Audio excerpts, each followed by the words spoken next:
السلام علیکم. آپ دیکھ رہے ہیں پرسونا اور میں ہوں آپ کا ہوسٹ محمد احمد.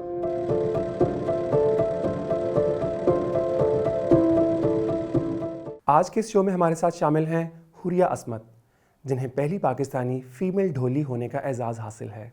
سونے پر سہاگا کہ انہیں گونگا سائیں، مٹھو سائیں اور پپو سائیں کی شاگرد ہونے کا اعزاز بھی حاصل ہے. تو آئیے ملتے ہیں. حوریہ کیسی ہیں آپ؟ الحمدللہ فائن، تھینک یو. آپ کیسے ہیں؟ الحمدللہ بالکل ٹھیک. حوریہ آج ہمیں آپ سے بہت ساری باتیں کرنی ہیں، بہت کچھ جاننا ہے، پوچھنا ہے. سب سے پہلے تو اپنے جرنی کے بارے میں ہمیں بتائیں. جرنی میری یار ہمیشہ کی طرح یہ مشکل سوال ہے اور مجھے ہر بات کو یاد کر کے بتانا پڑتا ہے.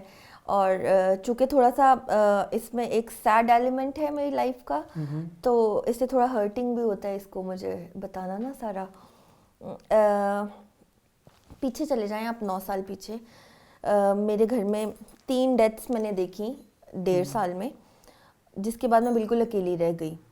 ایک میں کارنیول پہ گئی تھی جہاں پہ میں نے ایک فوٹو کھنچوائی تھی، اور وہ وہاں کوئی ڈھول والا بیٹھا ہوا تھا، میں نے اس کے ساتھ اس کا ڈھول پہن کے وہ فوٹو کھنچوائی تھی.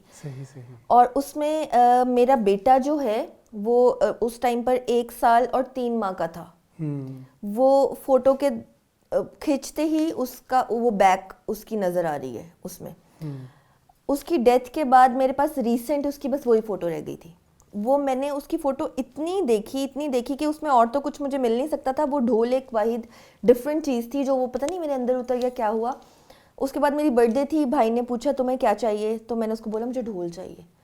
اور وہ بہت مطلب یہ کہ حیرانگی کی بات تھی، اور وہ کہہ رہے تھے یہ کیا پاگل پن ہے، یہ کرتی ایسے ہی ہے، ویسے کوئی حرکتیں ڈفرینٹ چیزیں بولتی ہے لیکن یہ ڈھول مانگ رہی ہے. تو بھائی نے کہا تمہیں بجانا آتا ہے؟ میں نے کہا یار بجانا تو نہیں آتا، بس تو مجھے لے دے. اب چونکہ وہ میں اس ٹائم وہ والے ٹائم سے گزر رہی تھی، وہ سیڈنس والا سین چل رہا تھا سارا، تو ان لوگوں نے مجھے اتنی ضد نہیں کرنی پڑی اس کے لیے. بٹ یہ کہ مجھے 4-5 مہینے لگے ڈھول کو ڈھونڈنے میں، ڈھول کو خریدنے میں. کہاں مارکیٹ کہاں ہے، ملتا کہاں سے ہے، اور کیسے خریدتے ہیں، کیا ہوتا ہے. خیر وہ میں نے ڈھول خرید لیا. اب وہ مجھے ایسا لگتا تھا مجھے آتا ہے بجانا، وہ مجھے اللہ کی طرف سے بجانا آتا ہے، بس مجھے تم ڈھول لے دو. بٹ وہ جب مجھے ڈھول آیا میرے پاس تو اس پہ ایک اس کو کانی دھمال بولتے ہیں، آدھی دھمال ہوتی ہے وہ ایسے، وہ بس مجھے آتی تھی جو میں 17-18 سیکنڈز کی بجا لیتی تھی.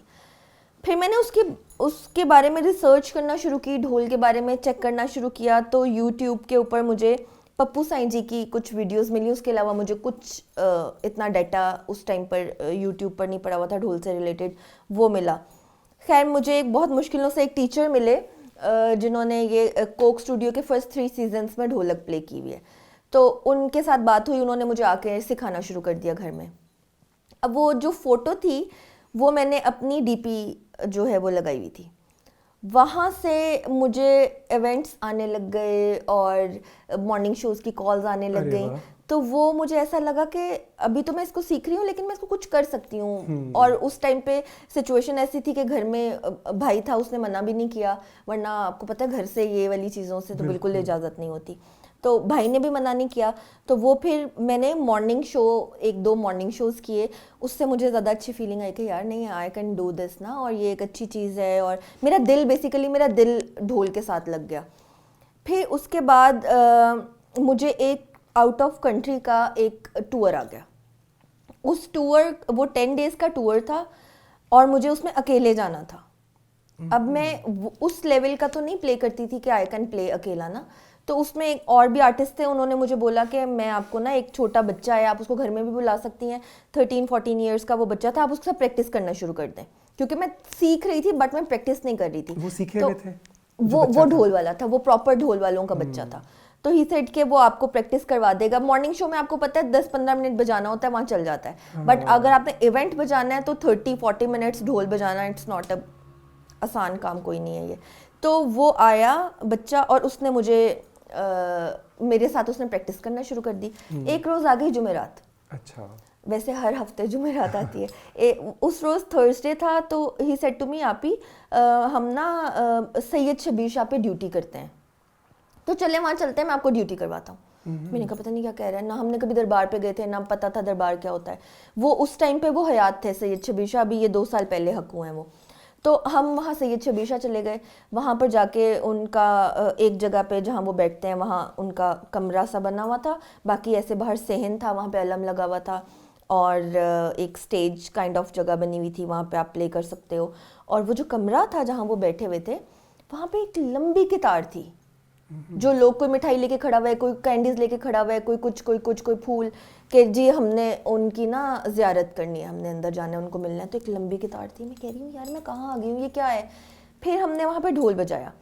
اچھا اتنا کانفیڈنس تھا پہلے سے ہی کہ مجھے سٹیج اور کیمرہ اور اس ٹائپ کی چیزوں سے نہیں فیل ہوتا تھا, میں شائع فیل نہیں کرتی تھی. بٹ جب میں نے وہاں پر کھڑے ہو کے ڈھول بجایا, جس کو ڈیوٹی بولتے ہیں, میں نے جب ڈیوٹی کی تو میری رائٹ لیگ جو ہے نا وہ کانپ رہی تھی, اور وہ کنٹینیوسلی کانپ رہی تھی, اور میں ڈھول بجا رہی تھی, اور مجھے سمجھ نہیں آ رہی تھی کہ ایسا کیوں ہو رہا ہے یہ. پھر اس کے بعد نا وہ مجھے کہتا ہے کہ آپ ہی یہ دیکھیں علم لگا ہوا ہے, اس کے نیچے لوگ لنگر کروا رہے ہیں, آپ کچھ بھی سوچ لیں تو آپ کی نا مراد پوری ہو جائے گی, آپ اگلی جمعرات آ کے لنگر کروا دینا. میں نے دل میں سوچا یار یہ کیا باتیں کر رہا ہے بھی بچہ, اب میں اس کی کیا مانوں. تو میں نے اس کو منہ پہ بولا کہ ویسے جب آپ اتنے ہرٹ ہوئے ہوتے ہیں, آپ کے اتنے قریبی لوگ آپ کے پاس سے چلے گئے ہوتے ہیں, میں اپنے فادر کے بہت زیادہ کلوز تھی, اور وہ اٹیچمنٹ آج بھی میں مس کرتی ہوں. تو اس ٹائم پہ میں بالکل تنہائی میں تھی, اور وہ والا سین ایسا ہوتا ہے کہ آپ کہتے ہو مجھے کچھ نہیں چاہیے یار دنیا سے. تو وہ میرا یہی کہنا تھا کہ میری تو کوئی مراد ہی نہیں ہے, مجھے تو کچھ نہیں چاہیے نا. میں نے دل میں یہ اس کے منہ پر یہ بول دیا, اور دل میں نے کیا سوچا, میں نے دل میں سوچا کہ نا یار میں نے یہ کیوں نہیں کہا کہ مجھے شاہ جمال سرکار پہ جانا ہے نا ڈھول بجانے کے لیے. اب مجھے نہیں پتا کہ شاہ جمال سرکار پہ کیا ہوتا ہے, اور وہ صوفی نائٹ کہلاتی ہے, وہاں کیسے ڈیوٹیز ہوتی ہیں, بس مجھے یہ پتا تھا کہ شاہ جمال پہ نا ڈھول بجتا ہے, وہی پپو سائیں شاہ جمال پہ ڈھول بجاتے ہیں. ہم نے وہاں سے ڈیوٹی کی تو ہی سیڈ کہ نا شاہ جمال پہ ڈھول شروع ہو گیا ہوگا, اب یہ رات کے 9 بج رہے ہیں, 10 بج رہے ہیں, اور وہ مجھے کہہ رہا ہے کہ نا ہم ادھر چلتے ہیں. اور میں نے اس کی طرف دیکھا, پھر میں نے بھائی کی طرف دیکھا, اور میں نے کہا ہاں ٹھیک ہے. اب ایک گھر میں مطلب آپ صرف یونیورسٹی جاتے ہو, واپس آتے ہو, اور آپ کو فرینڈس کے ساتھ بھی اگر کہیں باہر جانا ہے تو آپ کو اجازت لے کے جانا ہے, اور آپ رات کو 9 بجے 10 بجے دربار پہ جا رہے ہو یار, آپ کو پتہ ہی نہیں ہے وہ کہاں پہ. اور دربار پہ تو ایک لوگوں کا کانسیپٹ ہے نا کہ بہت رش ہوتا ہے, اور پتہ نہیں کیا جگہ ہے نا, کیسے لوگ ہوتے ہیں وہاں پہ. خیر ہم لوگ دربار پہ چلے گئے, ہم جا کے پپو سائن کے وہاں پہ نیچے جہاں پہ پپو سائن ڈیوٹی کرتے ہیں وہاں پہ ہم لوگ بیٹھے. تو اس نے مجھے کہا, ہمیں سے پپو سائن جی کا پتہ تھا, ہم وہاں جا کے بیٹھے تو ہی سیڈ کہ میرے استاد تو اوپر ڈھول بجاتے ہیں, میں تو اوپر جا رہا ہوں. میں نے کہا تم ہمیں اتنے کراؤڈ میں کیسے چھوڑ کے جا سکتے ہو. تو کہتا پھر آپ بھی ساتھ آ جائیں. اب میں نے نا یوں کر کے اوپر دیکھا ہے, اور اوپر سیڑھیوں میں اس قدر رش ہے کہ آپ سوچ بھی نہیں سکتے کہ آپ وہاں کھڑے ہو جائیں گے, تو آپ وہ سیڑھیوں میں سے گزر کے آگے کیسے جائیں گے. میں نے ایک دفعہ اوپر دیکھا ہے, اس کے بعد میں نے بھائی کی طرف دیکھا ہے, اور میں نے کہا کہ کوئی آپشن نہیں ہے, ہم کراؤڈ میں رہ جائیں گے اگر یہ ہمیں چھوڑ. ہم پہلی دفعہ اس طرح سے کہیں گئے ہوئے تھے, تو ہم نکل گئے اس کے پیچھے, اوپر چلے گئے. اوپر جا کے گونگا سائن جی اور مٹھو سائن جی ڈھول پلے کر رہے ہیں. وہ رات ہم 2 بجے تک, اب ہم جب کہیں کہ ہم جا رہے ہیں تو گونگا سائن جی کہیں بیٹھا, وہ ڈیف اینڈ میوٹ تھے تو وہ اشارہ کرتے تھے بیٹھ. اب میں 7 لوگوں سے پوچھوں کیا کہہ رہے ہیں, وہ بول رہے ہیں کہ بیٹھ جاؤ ادھر ہی. ہم بیٹھ گئے, 2 بج گئے رات کے, ڈھول پور ہوا, ڈیوٹی ختم ہوئی, ہم نیچے گئے, ہم نے ان کے ساتھ کھانا کھایا. اچھا یہ والی جو رات ہے یہ میری زندگی میں ایک ایسی رات گزری ہے کہ جیسے نہیں آپ یہی سوچتے رہتے ہو کہ میرے ساتھ پتہ نہیں کیا ہوا ہے. وہ جب میں گھر آ کے سوئی ہوں تو میری بار بار آنکھ کھلتی تھی, اور میں سوچتی تھی کہ میں کہاں گئی ہوئی تھی, میرے ساتھ کیا ہوا ہے. پھر میں وہ ویڈیو کھول کے دیکھتی تھی جو میں نے دھمال, وہاں پہ ایک دھمالیا تھا, وہ دھمال کر رہا تھا اور ڈھول بج رہا ہے, تو وہ میں بار بار ویڈیو کھول کے دیکھ رہی ہوں, میں یہاں کہاں گئی تھی, میں یہ کون ہے لوگ. پھر بیچ میں مجھے ایک دفعہ نا ایسا بھی آیا ہے کہ نا درباروں پر تو نا وہ ہوتے ہیں جن بھوت پریت ہوتے ہیں نا, ہوائی چیزیں ہوتی ہیں, تو یہ کہیں ہوائی ہوئی چیز تو نہیں, کیونکہ مجھ سے تو خود بجتا ہی نہیں تھا ڈھول, 1-2 منٹ سے زیادہ تو مجھ سے بجتا ہی نہیں تھا اس ٹائم پہ. یہ بالکل ارلی بات بتا رہی ہوں, ڈھول خریدنے کے 1-2 ویکس کی بات ہے یہ. تو میں نے کہا ہو سکتا ہے یہ کوئی ایسے ہوائی کوئی چیز ہے اور یہ ڈھول بجا رہی ہے نا. تو میں نے سوچا, اور پھر میں بالکل ان کے پیروں میں بیٹھی تھی, میں نے کہا ان کے پاؤں کو ہاتھ لگاتی ہوں, اگر تو میری انگلی اندر چلی گئی تو یہ کوئی ہوائی چیز ہے, اور اگر میری انگلی اوپر ہی رہی تو پھر کوئی انسان ہے. میں نے نا مٹھو سائیں کے پاؤں کو یوں ٹچ کیا تو میرا ہاتھ ٹچ ہو گیا, میں نے کہا یار یہ تو انسان ہے. پھر